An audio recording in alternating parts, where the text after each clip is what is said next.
दुर्गा देवी ने आहना को घर से निकाल दिया। जी हाँ दोस्तों, दुर्गा देवी ने गलतफहमी में आकर आहना को घर से जाने की इजाज़त दे दिया।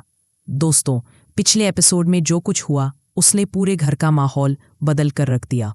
जहाँ पहले खुशियाँ और भक्ति का माहौल था, वहीं अब हर तरफ खामोशी और गुस्सा है।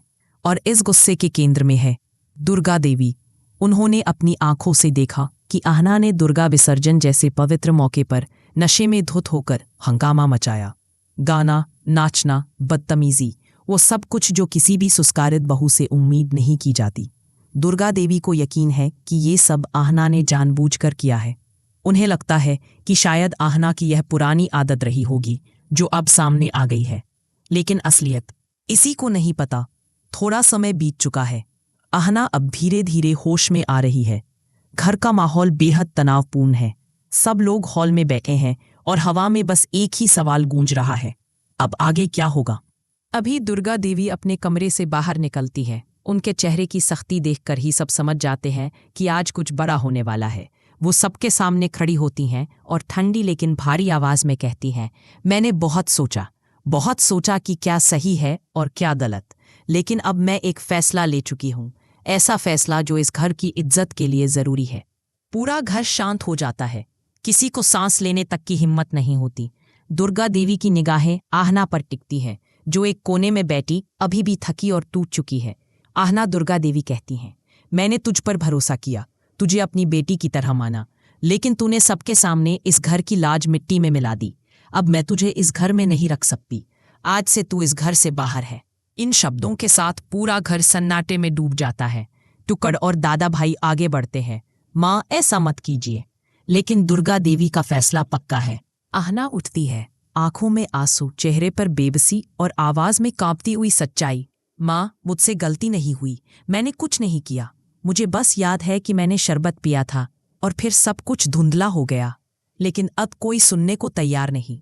वो धीरे धीरे अपने कमरे में जाती है, जहां उसका सामान पहले से पैक किया गया है। बाहर पीसी माँ और पोल्टू मुस्कुरा रहे हैं, क्योंकि उनका प्लान काम कर गया है। आहना घर से निकलती है, दरवाजे पर रुककर कहती है, माँ, एक दिन सच आपके सामने आएगा और उस दिन आपको पता चलेगा कि आपकी आहना कभी गलत नहीं थी। फिर वो चली जाती है, अकेली, टूटी हुई, लेकिन दिल में सच्चाई लिए। घर के अंदर अब तीनों बहुएं बेचैन हैं। बड़ी बहू कहती है, मुझे नहीं लगता आहना ने ऐसा कुछ किया होगा। हम सब ने तो एक ही शरबत पिया था। फिर सिर्फ आहना और मीता को ही क्यों असर हुआ? तीनों बहुओं को शक होने लगता है। पारो याद करती है, शरबत तो श्याम ने दिया था, लेकिन आहना को अलग ग्लास में। अब सब कुछ साफ होने लगता है। अगले दिन वो श्याम को ढूंढने निकलती हैं। चाय की दुकान पर श्याम अपने दोस्तों के साथ बैठा है। बहुएं उसे बुलाती हैं। मीनाक्षी सख्त लहजे में पूछती हैं, श्याम, सच बता, आहना के शरबत में क्या मिलाया था? श्याम पहले तो बचने की कोशिश करता है, लेकिन जब पारो पुलिस का नाम लेती है तो उसके चेहरे का रंग उड़ जाता है। वो कहता है, भाभी जी, माफ कर दो, मैंने गलती की। पीसी माँ ने मुझसे ऐसा करवाया था।